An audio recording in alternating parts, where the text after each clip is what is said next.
ಸುಲಭ ಕ್ಯಾಚ್ ಬಿಟ್ಟ ಕೊಹ್ಲಿ, ತಂಡಕ್ಕೆ 24 ರನ್ ದಂಡ.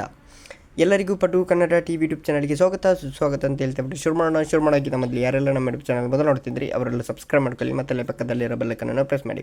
ಜೈಪುರದ ಸವಾಯಿ ಮೈನಿಂಗ್ಸ್ ಕ್ರೀಡಾಂಗಣದಲ್ಲಿ ರಾಜಸ್ಥಾನ್ ರಾಯಲ್ಸ್ ಮತ್ತು ಬೆಂಗಳೂರು ತಂಡವು ಮುಖಾಮುಖಿಯಾಗಿದ್ದವು.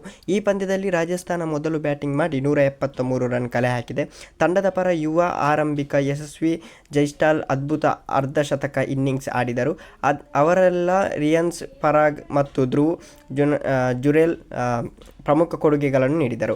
ಇದಕ್ಕೆ ಪ್ರಮುಖ ಕಾರಣ RCB ಕಳಪೆ ಫೀಲ್ಡಿಂಗ್ ಎಂದರೆ ತಪ್ಪಾಗಲಾರದು.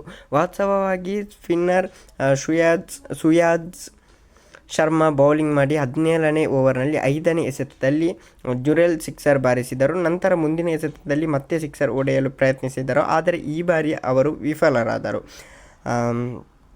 ಕೊಹ್ಲಿ ಕ್ಯಾಚ್ ಬಿಟ್ಟಾಗ ಜುರೇಲ್ ಕೇವಲ 11 ರನ್ ಗಳಿಸಿ ಆಟವಾಡುತ್ತಿದ್ದಾರೆ ಅಂತಲೇ ಹೇಳ್ಬೋದು. ಏನಂತೇಳಿದರೆ ನಂತರ ಮುಂದಿನ ಎಸೆತದಲ್ಲಿ ಮತ್ತೆ ಸಿಕ್ಸರ್ ಹೊಡೆಯಲು ವಿಫಲರಾದರು. ಲಾಂಗ್ ಆಫ್ ಬೌಂಡರಿಯಲ್ಲಿ ನಿಂತಿದ್ದ ವಿರಾಟ್ ಕೊಹ್ಲಿ ಸುಲಭವಾದ ಕ್ಯಾಚನ್ನು ಹಿಡಿದರು. ಇದು ಎಂತಹ ಕ್ಯಾಚ್ ಆಗಿತ್ತು ಎಂದರೆ ಕೊಹ್ಲಿ 10ರಿಂದ 9 ಬಾರಿ ಅಥವಾ ಕಣ್ಣು ಮುಚ್ಚಿ ಹಿಡಿಯಬಹುದಿತ್ತು, ಆದರೆ ಈ ಬಾರಿ ಚೆಂಡು ಅವರ ಕೈಯಿಂದ ಜಾರಿದೆ. ಓಕೆ ಗೈಸ್, ಮುಂದಿನ ಸಿಗೋಣ. Love you so much.